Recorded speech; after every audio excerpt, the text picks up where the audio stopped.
Kung matatandaan ninyo, mga tsismoso at mga tsismosa, na nirereklamo ng minority, particular nitong si Senator Marcoleta at si Senator Amy na tila baga pakiramdam nila ay pinipigilan sila sa pagtatanong dito sa mga resource persons at witnesses sa mga pagdinig, lalong-lalo na dito sa Blue Ribbon Committee, na kapag ka nakakatumbok na sila at may na mapupuntahan na nila yung gusto nilang tumbukin na mga balyena, tila baga pinipigilan sila.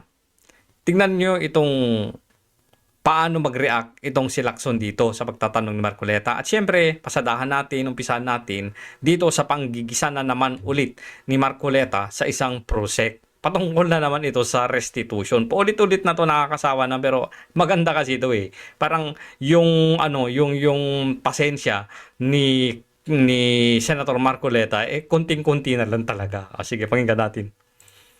Happy that the chairman already encouraged the DOJ na kunin nyo na yung nakadetain sa Senate. Marami pa raw kaming nakadetain dito para lumugluwag yung aming detention area. Yung ba yung tawag natin, boss? Senate Airbnb ata ang tawag natin dun eh. O para lumuwag-luwag naman yun, sabi ng DOJ, opo, kukunin namin. Talaga, kukunin nyo? Sagot! Yes, Mr. Chair. Thank you. Sabi pa nga ng chairman natin, narinig ko kanina, Mr. Tsura ni Prosek Padul yun, parang alam na niya kung saan pupunta to eh. Diskaya, kayo lahat na makipag-usap na kayo, baka sakaling mag-qualify kayo sa Witness Protection Program. Tama naman yun. Ang problema, Prosecutor Padul yun, ini-insist mo kasi yung restitution, kaya tayo nagkakaroon ng problema. Will you still insist on that? Sir, we never mentioned that restitution is a condition. Paulit-ulit po namin sinasabi yon, Mr. Chair, na hindi po siya kondisyon para ang isang tao ay matanggap o makonsidera bilang isang witness under the Witness Protection Tapos na Program. tayo dyan. Tapos na tayo dyan. Kaya nga po, sinasagot ko po kayo na hindi ko po namin sinasabi. Wala po kami sinasabi na restitution is a condition. So Talaga? O sige nga. I'm not insisting on it, sir. Hindi mo sinasabi ngayon, but when you were talking about a memorandum, yun ang sinasabi mo, there, pwede naming ilagay yung restitution because it is a matter of good public policy. Ano namang klaseng, kaya nga nahihirapan sila eh. Yung Diskaya, to my mind, were the first to apply under the Witness Protection Program. Ang problema, ang sabi ng then Secretary of Justice, now Ombudsman, hindi naman basta-basta ganun. Kinakailangan isaulin ninyo yung ininakaw niyo. Ang problema po doon, kung wala namang wala namang korte pa pong nagsasabi kung talagang sila ay nagnakaw o nakapagnakaw, sino pong magkukwenta noon? Tapos ano yung Hindi, at saka kaya nga hindi pa sila napapatunayan ng korte na magnanakaw nga sila. Tapos magsasauli na, yun kasi yung gusto ninyo dyan sa DOJ. Syempre yung mga Diskaya, pinapanindigan nila na inosente sila kahit sino naman. Ang connotation kasi niyan, kapag ka nagsauli ka, ay ibig sabihin, nagnakaw ka. Umamin kang nagnakaw talaga. Ang lang naman sa mga Diskaya, mga mga 'di ba, mga bidrigging ganyan, mga ghost project ganyan, 'di ba? explain ninyo under a certain paragraph of the law, merong memorandum na kung saan magkukomply sila doon, doon yung pinipilit yung restitution. And I think some of the potential witnesses that can be processed under that program, nagsipagbigay na ng kung ano-ano eh. Is that true? Only those who have been admitted into the program actually returned or made the restitution, sir. So sinasabi mo na yung mga na-accept, parang sinasabi nito na yung mga na-accept na sa YPP, YouTube Partner Program, sa WPP, Witness Protection Program, sila na yung nagbigay. So ibig sabihin, pagkatapos na silang matanggap, dun sila nagbigay. Ganun ba yon? Parang baliktad yata eh. Ang sinasabi ninyo, yung pagsasauli nila ay nagpapakita ng kasinsiran nila, pagiging sincere nila na gusto talaga nilang makatulong at maging witness na magbunyag ng mga kalukuhan. Parang baliktad yata yung sinasabi ni Prosek na nangyari, ha? Why did they do that? They did that because it was their own initiative or you required them to do that? Magandang tanong yan. Pinilit nyo ba sila? Kinumbinsin nyo ba sila? Was an agreement between the Department of Justice through the Secretary of Justice, sir, and the witness applicant po. That is the problem. The agreement is based Ba't ganyan? Tsura nito parang naiiyak na eh. not on the provision of the WPP. Sabi ko nga, kung sinasabi ng WPP, it cannot be a condition. Kahit nasa memorandum, huwag mo ipipilit. Hindi po pwede yun eh. Kaya sinabi ko sa iyo earlier, and I think I should tell it again to you, sabi nating mga abogado, the spring cannot rise higher than its source. Correct. The law itself is the source. Ang spring, yung memorandum mo. Pinipilit mong ilagay sa memorandum yung restitution eh. O kaya merong ako nababalitaan, parang meron ng gustong umatras. Magkano ibibigay? At kanino ibibigay? Sino mag-account nun? Sino nagsabi nun kung mangungulekta kayo sa DOJ? Di ba abuse of discretion yun, Mr. Correct. Kasi wala pa namang court order eh. Wala pa namang court order na magsauli sila. Di ba? Padulyon? No, it is not, sir. What is it? It is not abuse of discretion What of the is it? parties. If I may be allowed to answer, Yes, sir. what is it? Yes, sir. If the parties both agree to the terms and conditions contained in the memorandum of But you agreement, cannot there is no impose an abuse. agreement. If you cannot impose an agreement which is not required by the law, especially Correct. if you will put restitution there. How can you do that? Mr. Chairman, sir, yung restitution po, yung memorandum of agreement is a product of an agreement between both the Secretary of Justice representing the DOJ and the WPP. Ang sinasabi nga, pwede mo namang hindi ilagay yung agreement na yon bago nyo tanggapin bilang maging sa ilalim sa Witness Protection Program. Bakit kinakailangan na magkaroon pa kayo ng agreement na mag-restitute muna o magsauli muna yung ng pera bago matanggap o pagkatapos nyong tanggapin sa WPP? Ano ba yan? Ba't may ganong agreement?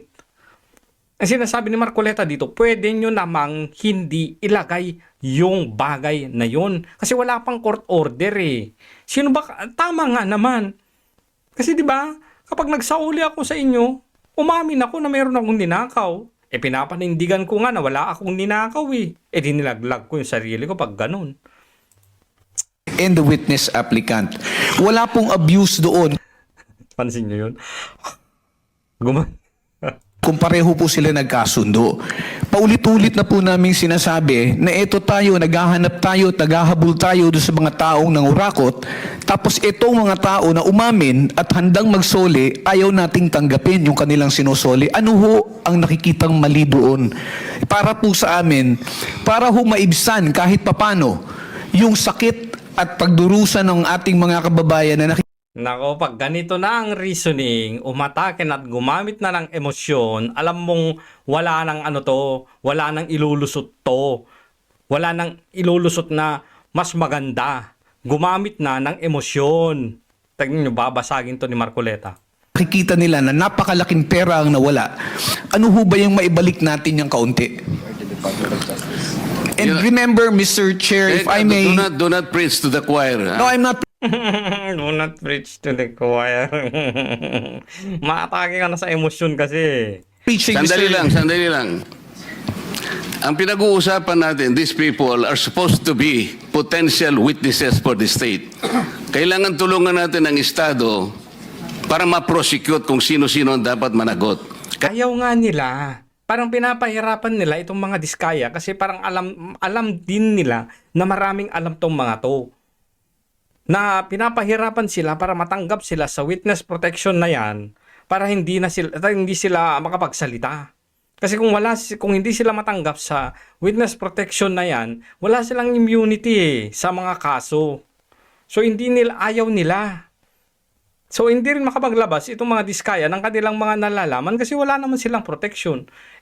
Ako nga, kung meron akong alam na ganyan, ano naman sa akin kung maglalabas ako? At least man lang, isa, dalawa, tatlong kaso hindi ako makasuhan kung maglalabas ako ng impormasyon, di ba? Ayaw nyo akong tanggapin sa WPP na yan. Pakialam ko sa inyo, maghanap kayo ng witness na na kaya ninyong uto-utuhin sa restitution na yan. Ganon. Kaya nga natin sila ilalagdag. Mahirap ang gagawin nila. Malalagay sa alangin ang buhay nila. Kaya nga yung witness protection is for them. Sa title na title lang makikita mo, witness protection in interest para sa kanila yon. So yung memorandum of agreement, ayun ay dahilan lamang para masiguro mo na sila'y makikipag-cooperate. Kasi kahit na sila'y na-approve under the witness protection program, but they will not cooperate based on the memorandum, pwede mo siyang i-discharge Correct. Alam mo, the court can still do that. At saka yung final approval ng witness, state witness, nasa court yun Huwag mong kukunin yun Kaso, isinasama ninyo yung restitution. That is the problem. And I will object to that. Palaging mali yun paano yung kay Diskaya? Pinipilit ninyo na mag-restitute. Sabi niya, ewan ko kung pinag-usapan ninyo. What did they tell you, Mr. Diskaya? Ito na. Tatanungin na ni Marcoleta itong si Diskaya. Okay? Your Honor, kung magkano po ang i-restitute po muna namin. Ano sabi nila? Magkano daw? Ako po, hindi ko po masabi kung magkano po. Kasi para sa akin po, parang kami po ang nanakawan. Parang ibig sabihin, parang modern day na pagnanakaw. Ibig sabihin yung nakaw ba? Siya pa ang magbibigay ng pera dun sa ninakawan niya. Parang ganun po. Sabi Bakit ka naman ninakawan? Ito naman. Mali. Huwag kang magpaawa din. Ba't parang ikaw din yung ninakawan? Tapos nanakawan ka na ninakawan? Ano ba yan? Na yung ikaw ang hindi na ikaw yung nagnakaw, nanakawan ka pa? Ano ba yan? Huy, Kerly, boss, bawasan mo yung ganyan. Padrama ka masyado Hindi kasi ka panipaniwala yung mga pinagsasabi mong ikaw yung nanakawan, tapos nanakawan din nila. niya kanina, it's the agreement between the applicant and the DOJ. Did you agree that you will restitute any money to the DOJ? Wala po pang maibibigay po. At saka... Yun na nga, because wala kang maibigay, hindi kanya ipoprocess under the Witness Protection Program. Is that not correct? hindi ko po alam, Your Honor, kung... Mr. Chair, paano to? Ito si Mr. Diskaya, he was the first, tsaka yung asawa niya who applied under the WPP. The problem is, ang sabi ng dating DOJ Secretary, hindi, kinakailangan isoli muna yung mga pinagnanakaw. Hindi po pwedeng ganun-ganun lang.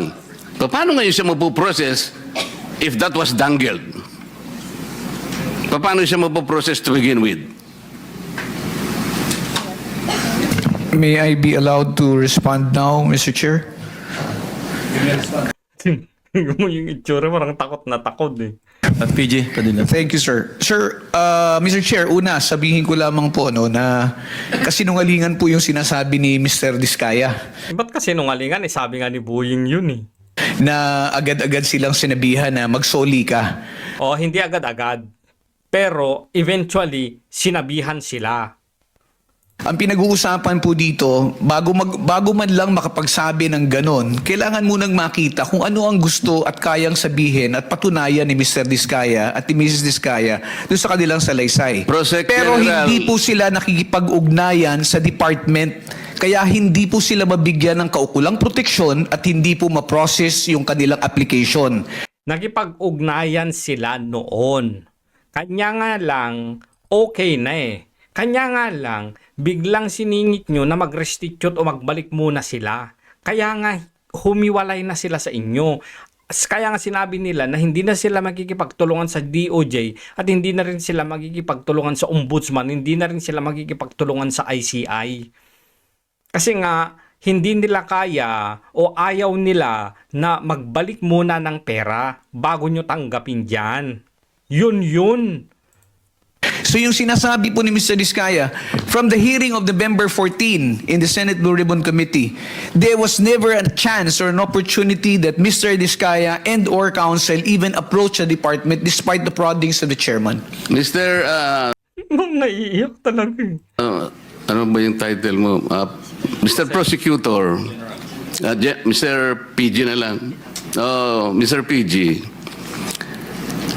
nung ako yung chairman pa dito, sila yung unang nag-apply. So, dahil kailangan nila ng protection, it was incumbent upon the chairman na sumulat sa Senate President to endorse yung kanilang application. That was the provision of law kasi. But even before they can do that, actually kasi nung sinasabi ko yon nung hearing, di ko naman alam mapapalitan na pala kami. Alam mo na yon, di ba? Yung araw din na yon, nag-press con na si Secretary Oh, Boying. of Justice. Narinig ko eh. Sabi niya, hindi po pwedeng ganon. I cannot apply. Hindi pwedeng basta-basta ganon na lang.